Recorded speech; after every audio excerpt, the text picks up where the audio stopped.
Hello friends, welcome to पहल academy. Current affair की class आज अपन कर रहे हैं।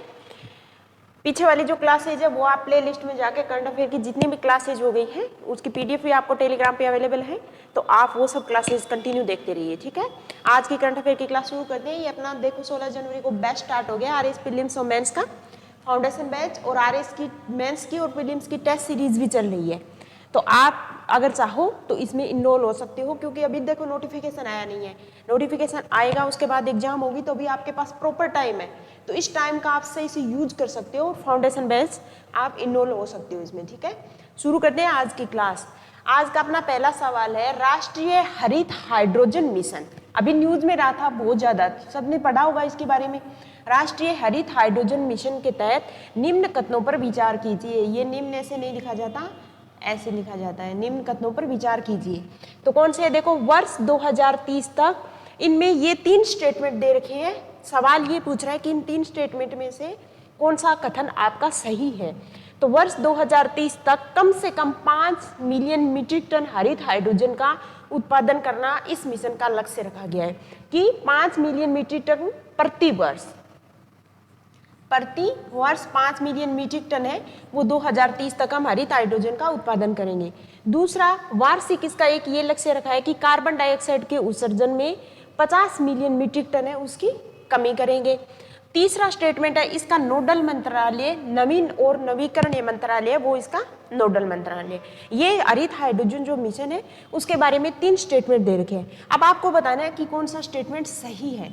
तो ये भी सही है, ये भी है और ये भी सही है, तो इसका मतलब उपयुक्त सभी कथन है वो बिल्कुल सही है। तो आप तीनों याद रखना स्टेटमेंट, कि इसका लक्ष्य जो राष्ट्रीय हरित हाइड्रोजन मिशन है, इसका नोडल मंत्रालय वो कौन सा है, नवीन और नवीकरणीय मंत्रालय।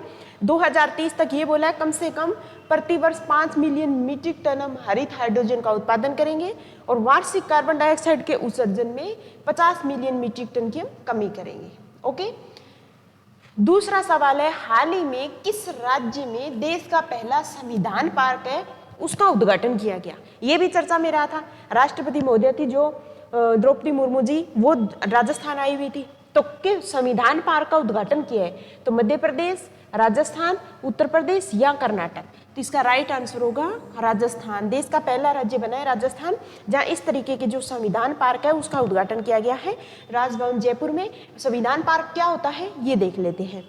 ये देखो, राष्ट्रपति द्रौपदी मुर्मू जी ने 3 जनवरी 2023 को, ये तारीख भी याद रखना, राजभवन जयपुर में संविधान पार्क है उसका उद्घाटन किया है। अब आम जन में संविधान के प्रति जागरूकता लाने हेतु राजस्थान इस तरह का निर्णय लेने वाला देश का पहला राज्य है ना, पहला राज्य बन गया। संविधान पार्क में क्या होता है, संविधान निर्माण में योगदान देने वाले जो विभूति थे, जो उनकी जो प्रतिमाएं है वो इस संविधान पार्क में स्थापित की गई है। तो आपको ध्यान रखना है, ताकि आम जन में संविधान निर्माण में योगदान देने वाले जो जो विभूतियां हैं उनके प्रति जागरूकता लाई जा सके, तो इसलिए संविधान पार्क का निर्माण किया गया है। और कहां पर इसका उद्घाटन हुआ है, राजस्थान राज्य में।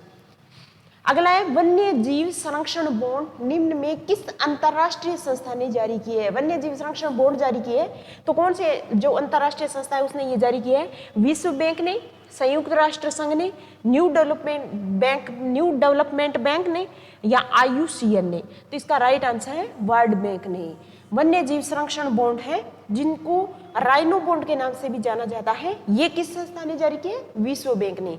देखो, वर्ल्ड बैंक ने ब्लैक राइनो है, इनकी लुप्तप्राय प्रजाति के संरक्षण हेतु दक्षिणी अफ्रीका के प्रयासों का समर्थन करने हेतु wild life conservation on bond, जिनको नाम दिया WCB, ये जारी किए। क्लियर, वन्य जीव संरक्षण बॉन्ड जिनको हिंदी में बोलते हैं।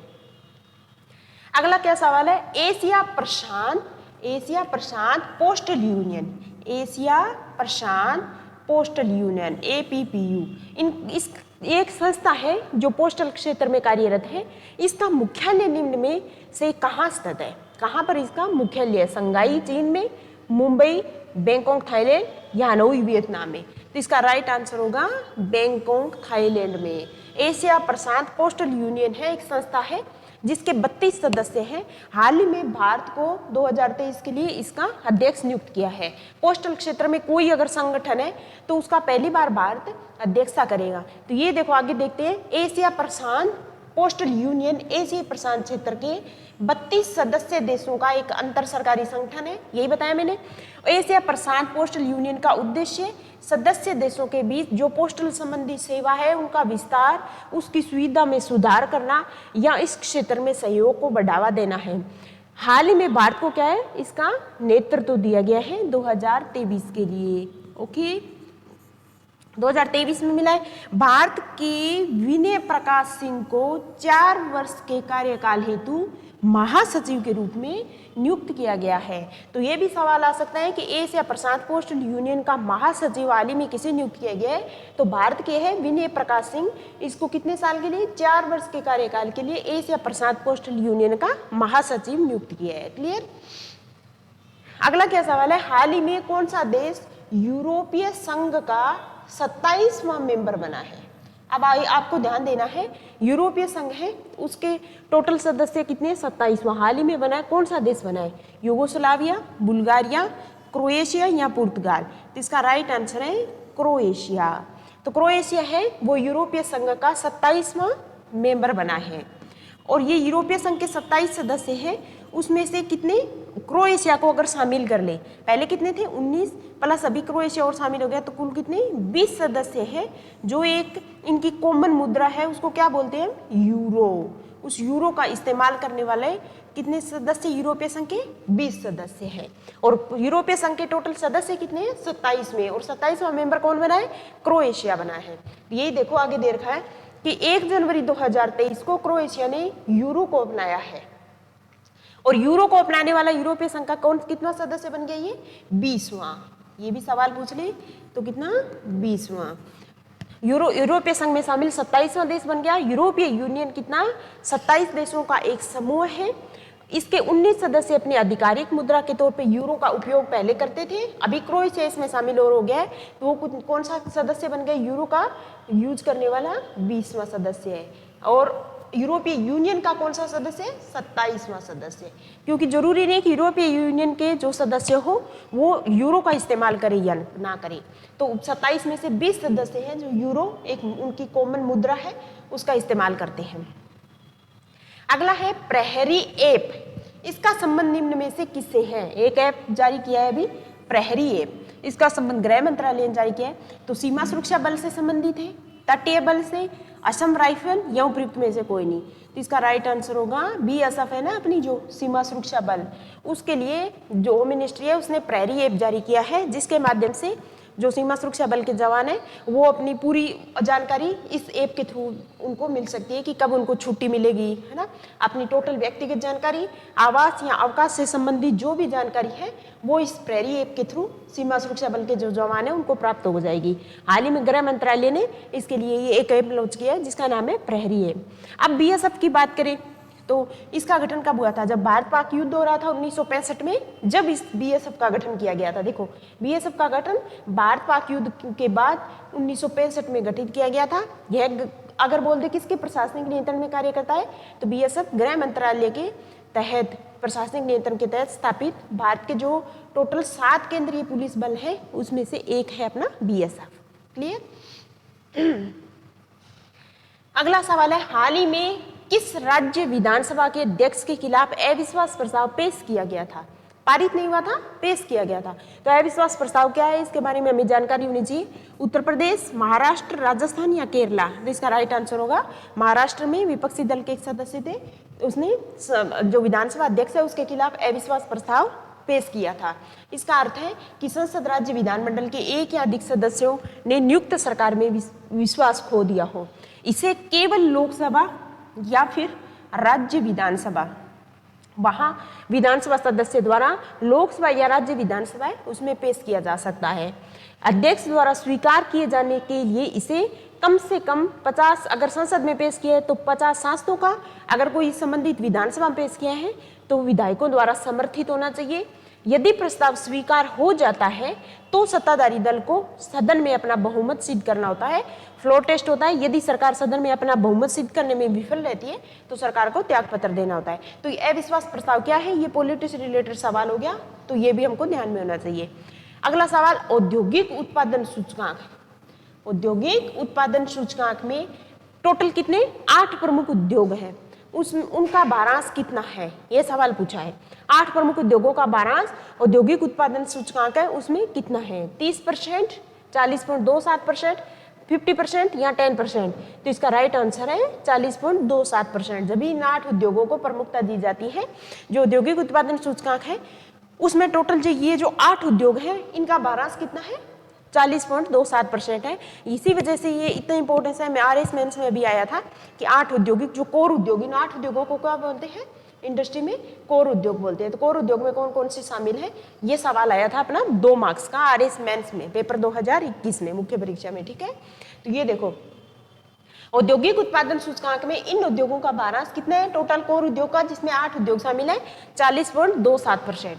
8 प्रमुख उद्योगों में कौन कौन सा शामिल है, ये आया था RS मेंस में। 8 जो कोर उद्योग है प्रमुख, उनमें कौन कौन से उद्योग शामिल है, तो कोयला, कच्चा तेल, प्राकृतिक गैस, रिफाइनरी उत्पाद, उर्वरक और स्टील उद्योग, सीमेंट उद्योग और बिजली, है ना। ये टोटल है 8 उद्योग, कोर उद्योग जो औद्योगिक उत्पादन सूचकांक के तहत जारी किया जाता है, उसमें इनका भारांश है 40.27%। अब हाल फिलहाल में एक और 9वां उद्योग, 8 में एक और प्लस करने की बात अभी चल रही है, वो है एल्यूमिनियम, अभी शामिल नहीं हुआ है। अब अपन ये भी सवाल आ सकता है कि 8 उद्योगों का भारांश टोटल तो है 40.27%, उसमें घटते क्रम में कौन कौन सा है देखते हैं। इन उद्योगों का भारांश देखिए तो रिफाइनरी उत्पाद है, उसके बाद बिजली, स्टील, कोयला, कच्चा तेल, प्राकृतिक गैस, सीमेंट और उर्वरक, है ना। नवंबर 2022 में इन 8 प्रमुख उद्योगों के सूचकांक की वृद्धि दर बढ़ के कितनी हो गई 5.4% तक पहुंच गए। तो फिर से ये चर्चा का विषय बन गया है। तो हमें इनका एक क्रम भी याद रखना है कि सबसे ज्यादा रिफाइनरी, फिर बिजली, स्टील, कोयला, कच्चा तेल, प्राकृतिक गैस, सीमेंट और उर्वरक है, ये इनके घटते क्रम में है, तो आप ध्यान में रखना इनका। और इनमें टोटल भारांश बोल दे कितना 40.27% है। 8 उद्योग हैं, 8 उद्योगों में कौन कौन सा उद्योग शामिल है वो हमें पता होना चाहिए। ठीक है, अगला सवाल है कश्मीर घाटी में लगातार 40 दिनों, दोनों नहीं दिनों, 40 दिनों तक पड़ने वाली ठंड के लिए निम्न में से किस शब्दावली का प्रयोग किया जाता है। कश्मीर घाटी में 40 दिन तक एक कड़ाके की ठंड पड़ती है, तो उसके लिए एक शब्द यूज किया जाता है, कौन सा, चिलाई कला, चिलाई बच्चा, चिलाई कुर्द, चिलाई कला या उपयुक्त में से कोई नहीं। तो इसका राइट आंसर होगा चिलाई कला। तो कश्मीर घाटी में 40 दिन तक जो लगातार कड़ाके की ठंड पड़ती है उसके लिए एक शब्द यूज होता है, वो कौन सा होता है, चिलाई कला। देखते हैं वर्तमान में कश्मीर घाटी 40 दिनों की सबसे कठिन समय अवधि से जूझ रही है, जूझ रही है। ठीक है, तो जिसे चिलाई कला, ठंड के लिए एक फारसी शब्द है, वो यूज किया जाता है। कश्मीर का न्यूनतम तापमान हिमांक बिंदु -5 डिग्री सेल्सियस से -2.5 डिग्री सेल्सियस से नीचे है, और लगातार शीतलहर के कारण पानी की आपूर्ति के साथ साथ डल झील है वो भी जम गई है। आमतौर पर चिलाई कला 21 दिसंबर से शुरू होता है और कब तक रहती है, 30 जनवरी तक। 21 दिसंबर से 30 जनवरी की अवधि में होती है। चिलाई कला के बाद की देखें तो 20 दिन की लंबी अवधि क्या कहलाती है, चिलाई कुर्द कहलाती है, जिसको छोटी सर्दी यानी थोड़ी थोड़ी सर्दी होती है। इसके बाद 10 दिनों तक चलने वाली चिलाई बच्चा, जिसको बेबी कोल्ड की अवधि कहा जाता है। तो ये एक शब्द है, फारसी शब्द है जो यूज किया जाता है, तो हमें ध्यान होना चाहिए। अगला सवाल, हाल ही में किसे इजराइल के नए प्रधानमंत्री के रूप में नियुक्त किया गया है, यार लेपिड, बेंजामिन नेतन्याहू, मैक्रोन या उपयुक्त में से कोई नहीं। तो इसका राइट आंसर है बेंजामिन नेतन्याहू है, उनको हाल ही में इजराइल के नए प्रधानमंत्री के रूप में नियुक्त किया गया है। क्लियर। भारत के सबसे युवा ग्रैंड मास्टर है जो 2022 में रहे थे, वो कौन थे, शतरंज के क्षेत्र में होता है ये शतरंज। ठीक है, तो युवा ग्रैंड मास्टर कौन है, अभिमन्यु मिश्रा, ये तो लास्ट वाले थे, डोमराजू गुकेश, गंगाधर या उपयुक्त में से कोई नहीं। तो इसका राइट आंसर है डी गुकेश, डोमराजू गुकेश है, वो भारत के युवा ग्रैंड मास्टर है। हाल ही में रक्षा मंत्रालय ने किस स्वदेशी शॉर्ट रेंज एक बैलिस्टिक मिसाइल है उसके खरीद के लिए अभी हाल ही में मंजूरी दी है। तो ये स्वदेशी शॉर्ट रेंज बैलिस्टिक मिसाइल है वो कौन सी है, ब्रह्मोस या फिर प्रल्य या अग्नि या पृथ्वी? तो इसका राइट आंसर होगा प्रलय है। जो स्वदेशी शॉर्ट रेंज बैलिस्टिक मिसाइल है प्रलय, उसकी खरीद के लिए मंजूरी दी है। प्रलय क्या है? भारत की पहली पारंपरिक अर्ध बैलिस्टिक मिसाइल है। पूरी बैलिस्टिक नहीं, अर्ध बैलिस्टिक मिसाइल है और उत्तरी या पश्चिमी सीमाओं से किसी भी पारंपरिक मिसाइल हमले का जवाब देने में ये सक्षम है। इस मिसाइल की रेंज भी हमें पता होनी चाहिए, 150 से 500 किलोमीटर तक की रेंज है प्रलय मिसाइल की। अभी हाल ही में रक्षा मंत्रालय, भारत सरकार ने इसको अनुमति दी है कि खरीद की। अगला सवाल, राष्ट्रीय महिला मुक्केबाजी चैंपियनशिप हुई थी, है ना, वो कहाँ पर आयोजन हुआ था? निम्न में 22 में हुई थी राष्ट्रीय महिला मुक्केबाजी चैंपियनशिप। तो इंदौर में हुई थी, भोपाल में, कोच्चि में या करनाल में? तो इसका राइट आंसर है भोपाल में। राष्ट्रीय महिला मुक्केबाजी चैंपियनशिप का आयोजन कहाँ किया गया था? भोपाल में किया गया था। अब इस कौन कौन सी थी इस मुक्केबाजी में? एक तो लवलीना बोरगोहन और निखत जरीन। निखत बोलो या निखत जरीन है। तो लवलीना बोरगोहन और निखत जरीन है, ये क्या है? ये भारत की प्रसिद्ध महिला मुक्केबाज है। इन दोनों ने क्या किया? स्वर्ण पदक जीते थे। 20 से 26 दिसंबर 2022 तक 6वीं एलिट सीनियर राष्ट्रीय महिला मुक्केबाजी चैंपियनशिप पुरुष और महिला का आयोजन मध्य प्रदेश की राजधानी भोपाल के मेजर ध्यानचंद स्टेडियम में किया गया था। पुरुष और महिला दोनों हुई थी। अपना सवाल क्या था? महिला मुक्केबाजी चैंपियनशिप, राष्ट्रीय महिला मुक्केबाजी चैंपियनशिप। इसमें देखें तो महिला में देखें तो रेलवे की टीम 5 स्वर्ण 3 रजत और 2 कांस्य से 10 पदक के साथ पदक तालिका में शीर्ष पर रही। तो राष्ट्रीय महिला मुक्केबाजी में शीर्ष पर कौन सी रही? रेलवे टीम रही। इसमें मध्य प्रदेश ने दूसरे स्थान पर रहा और हरियाणा मुक्केबाजी में तीसरे स्थान पर रहा था। तो ये क्रम आपको याद होनी चाहिए। हाल ही में चर्चा में रहा था एक चक्रवात, है ना, न्यूज़पेपर में खूब आया था, उसका नाम था बम चक्रवात ने किस महाद्वीप में तबाही मचाई थी? ये बम चक्रवात कहाँ पर आया था? उत्तर अमेरिका, दक्षिण अमेरिका, यूरोप या एशिया? तो इसका राइट आंसर है उत्तर अमेरिका में। और कहाँ पर? संयुक्त राज्य अमेरिका और कनाडा में इस बम चक्रवात से खूब तबाही मची थी। तो हमें पता होना चाहिए बम चक्रवात कहाँ आया था? उत्तर अमेरिका में, उत्तरी अमेरिका में। अगला सवाल है, नई एक पॉलिसी आई राजस्थान सरकार की, नीति जारी की है, राजस्थान बेघर उत्थान और पुनर्वास नीति 2022 के संदर्भ में निम्न कथनों पर विचार कीजिए। प्रदेश में बेघरों के पुनर्वास से जुड़े हितधारकों द्वारा आगामी 2 वर्ष में बेघर जो है पूरे राजस्थान में, उनका सर्वेक्षण कार्य पूरा किया जाएगा। कौन सा? आगामी 2 साल में। प्रदेश में बेघर जो है उनको 50 वर्ग फीट प्रति व्यक्ति, 50 वर्ग फीट प्रति व्यक्ति की न्यूनतम जगह के साथ छत उपलब्ध करवाई जाएगी। ये राज्य सरकार ने राजस्थान बेघर उत्थान पुनर्वास नीति जारी की है नई इस 2022। इसके तहत ये कहा गया है कि जो बेघर है उनका सर्वेक्षण कार्य 2 साल में किया जाएगा। और अकॉर्डिंग टू सवाल देखो, ये कथन सत्य कथन हमको देखना है। सवाल ये बोला है अभी भी आगामी 2 सालों में हम देखेंगे कौन कौन से बेघर है, या फिर इन जो बेघर है उनको 50 वर्ग फीट प्रति व्यक्ति की न्यूनतम जगह के साथ छत उपलब्ध करवाएंगे। तो कौन सा कथन सही है? केवल 1, केवल 2, 1 या 2, या ना ही 1 और ना ही 2? तो इसका राइट आंसर है केवल 2 जो कथन है वो सत्य है। यानी देश में जो प्रदेश में जो बेघर है उनको 50 वर्ग फीट प्रति व्यक्ति की न्यूनतम जगह राज्य सरकार है वो उपलब्ध करवाएगी। पहला स्टेटमेंट गलत है इस वजह से कि बेघरों के पुनर्वास से जुड़े हितधारकों द्वारा आगामी 2 वर्ष में, ये तो बहुत लंबा काम काल हो जाएगा।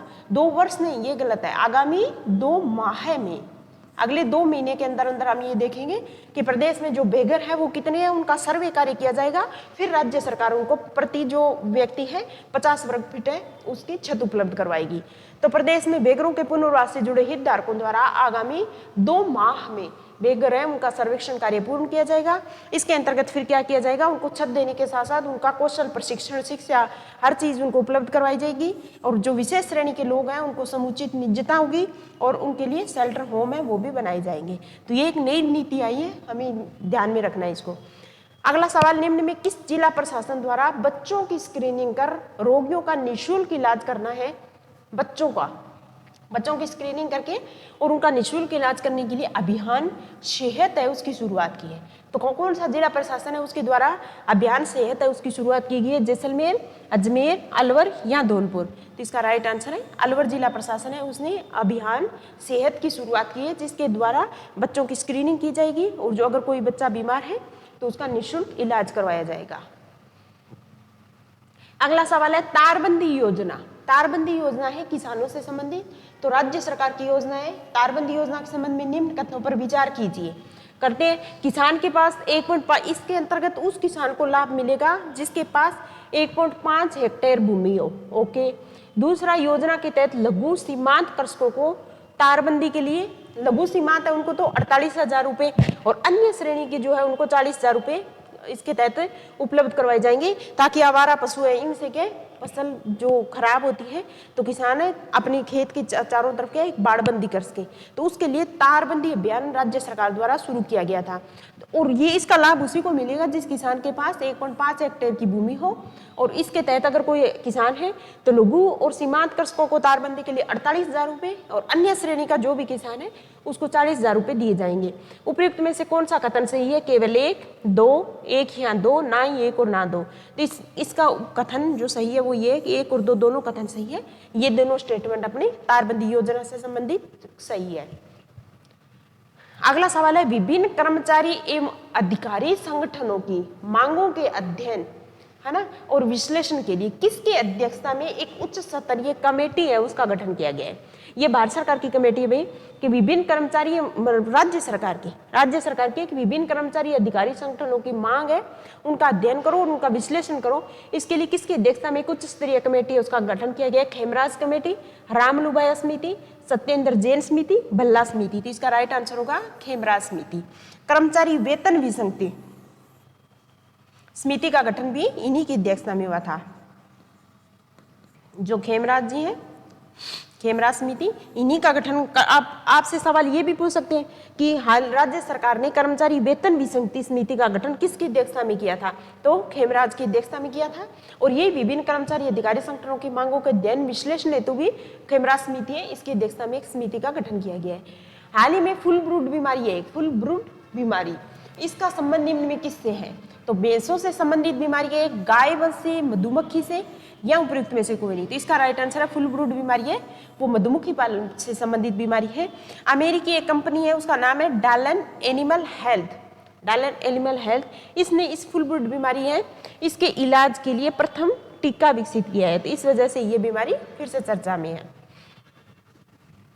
अगला सवाल है सियाचिन, इंपॉर्टेंट सवाल है ये। सियाचिन में तैनात होने वाली पहली महिला आर्मी ऑफिसर निम्न में कौन सी है?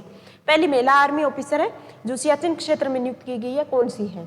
तो शिवा चौहान, भूमिका पटेल, वर्षा गुप्ता, ये उपयुक्त में से कोई नहीं। तो इसका राइट आंसर है शिवा चौहान है। ये देश की पहली महिला आर्मी ऑफिसर है जो सियाचिन क्षेत्र है उसमें नियुक्त की गई है। अब सियाचिन देखें तो क्या है? सियाचिन ग्लेशियर दुनिया का सबसे ऊंचा और ठंडा युद्ध क्षेत्र है। दुनिया का सबसे ऊंचा और ठंडा युद्ध क्षेत्र है सियाचिन। यह भारतीय उपमहाद्वीप और मध्य एशिया के बीच सीमा बनाता है। यह श्योक की सहायक नदी है। एक नदी, कौन सी नदी? नुब्रा नदी। इसका जल स्रोत है श्योक की सहायक नदी नुब्रा का। और वर्ष श्योक है सतलज की सहायक है। वर्ष 1984 में भारत ने ऑपरेशन मेघदूत चलाया था। इस ऑपरेशन मेघदूत की मदद से सियाचिन क्षेत्र इस पर अधिकार कर लिया था। तो ये सियाचिन क्षेत्र हमेशा चर्चा में रहता है, तो हमें पता होना चाहिए इसका बैकग्राउंड पूरा कहानी। तो ये सियाचिन ग्लेशियर है, दुनिया का सबसे ऊंचा और ठंडा युद्ध क्षेत्र है। ये भारतीय उपमहाद्वीप और मध्य एशिया इसके बीच में एक तरीके की सीमा बनाता है। और वर्ष 1984 में भारत ने ऑपरेशन मेघदूत चलाया था और इस ऑपरेशन के माध्यम से सियाचिन क्षेत्र पर अधिकार कर लिया था। अगला सवाल है, देश में आयुर्वेद से जुड़े अनुसंधान विकास को बढ़ावा देने हेतु किस कार्यक्रम की शुरुआत की गई है? आयुर्वेद पर सरकार ज्यादा जोर दे रही है, तो आयुर्वेद से जुड़े और ज्यादा रिसर्च हो सके, तो इसके लिए एक अभियान की शुरुआत की है सेंटर ने। तो कौन सा कार्यक्रम है वो? स्मार्ट कार्यक्रम, आयुष कार्यक्रम, आरोग्य कार्यक्रम, या उपयुक्त में से कोई नहीं। तो इसका राइट आंसर होगा स्मार्ट कार्यक्रम, है ना। आयुर्वेद से जुड़े अनुसंधान विकास को बढ़ावा देने के लिए एक कार्यक्रम की शुरुआत की, उसका नाम है स्मार्ट। स्मार्ट का पूरा नाम देखो, scope for main streaming Ayurveda research in teaching profession. ठीक है, इसका फुल फॉर्म है भी मेन स्ट्रीमिंग जो आयुर्वेद है रिसर्च इन टीचिंग प्रोफेशन में हम ज्यादा से ज्यादा रिसर्च है उसको बढ़ावा दें। तो ये याद रखना आप, भारत सरकार का एक कार्यक्रम है। धर्म गार्जियन शुल्क सैन्य अभ्यास का आयोजन किया गया, तो भारतीय थल सेना द्वारा निम्न में किस देश के साथ इस धर्म गार्जियन शुल्क सैन्य अभ्यास है इसका आयोजन किया गया था? थाईलैंड, वियतनाम, बांग्लादेश या जापान। तो धर्म गार्जियन का संबंध किसके साथ है? जापान के साथ अभी आयोजित हुआ था। ये रोज पेपर में आया था, चर्चा में रहा था, आ भी सकता है। स्मेर शिखर जी, जो एक पवित्र तीर्थ स्थल है, किस धार्मिक समुदाय से संबंधित है? स्मेद, शिखर जी। ईसाई धर्म से, जैन, हिंदू या बौद्ध? तो इसका राइट आंसर होगा जैन धर्म से। शिखर जी किसका? जैनों का पवित्र स्थल है। और यह है कहाँ पर स्थित है स्मेद शिखर जी? झारखंड में। कौन से राज्य में? झारखंड में। दिगंबर और श्वेतांबर दोनों समुदायों का पवित्र तीर्थ स्थल है। अभी ये बहुत चर्चा में रहा था, तो आपको पता होगा, याद रखना, स्मेद शिखर जी जैनों का पवित्र स्थल है, झारखंड में स्थित है। और श्वेतांबर, दिगंबर दोनों समुदाय, क्योंकि जैन धर्म के दो शाखाएं है ना, एक श्वेतांबर और एक दिगंबर, इन दोनों की पवित्र तीर्थ स्थल है ये स्मेद शिखर जी। अगला है राजीव गांधी शहरी ओलंपिक। अभी ग्रामीण कंप्लीट हुए थे, सबको पता था। अभी फिर से उसका एकदम से सफलतापूर्वक आयोजन किया गया, तो राज्य सरकार ने ये कहा कि राजीव गांधी शहरी ओलंपिक भी शुरू करें। तो राजीव गांधी शहरी ओलंपिक में निम्न में कितने खेल शामिल है? 4, 5, 6 या 7? तो इसका राइट आंसर होगा 7। 7 कौन कौन सी? कबड्डी। और ग्रामीण ओलंपिक में कितने खेल शामिल थे? 6। ठीक है, ध्यान रखना। ग्रामीण ओलंपिक हुआ था, उसमें 6 थे, और इसमें टोटल शहरी है, इसमें कितने? 7 है। 7 खेल शामिल है। अब कौन कौन से? कबड्डी है, tennis ball cricket, kho kho, volleyball, athletics, football और बास्केटबॉल। ये टोटल 7 खेल हैं जो राजीव गांधी शहरी ओलंपिक है उसमें शामिल है, तो आपको इनको ध्यान में रखना। लास्ट सवाल है अपना, राज्यसभा के उपसभापति निम्न में से कौन है? राज्यसभा का उपसभापति कौन है? ओम बिरला जी, हरिवंश नारायण सिंह, जगदीप धनखड़ या सीपी जोशी? इसका राइट आंसर है राज्यसभा का उपसभापति कौन होगा? हरिवंश नारायण सिंह है। और राज्यसभा का सभापति कौन होता है? राज्यसभा का सभापति है जो भारत के उपराष्ट्रपति होते हैं, वो राज्यसभा के सभापति होते हैं। और वर्तमान में कौन है? जगदीप धनखड़ साहब। ठीक है। और ये सीपी जोशी राजस्थान विधानसभा के अध्यक्ष हैं। ओम बिरला जी लोकसभा के अध्यक्ष हैं। वर्तमान जो लोकसभा है उसके अध्यक्ष कौन? ओम बिरला। देखते हैं राजस्थान, ये देखो, ये यही जानकारी दे रखी है मैंने। राजस्थान विधानसभा के अध्यक्ष कौन है? सीपी जोशी। राज्यसभा के सभापति कौन होते हैं? उपराष्ट्रपति जगदीप धनखड़ जी। राज्यसभा के उपसभापति कौन है? श्री हरिवंश नारायण सिंह। और लोकसभा के अध्यक्ष कौन है? ओम बिरला जी। ये कुछ जानकारी थी, तो आप इनको याद रखना। चलो दोस्तों, आज की क्लास में इतना ही। अगर आपको ये करंट अफेयर की क्लासेज पसंद आ रही है तो आप इनको लाइक कीजिए और शेयर और सब्सक्राइब भी कीजिए। ठीक है, नेक्स्ट वीक फिर मिलते हैं एक नई करंट अफेयर की क्लास के साथ। Thank you.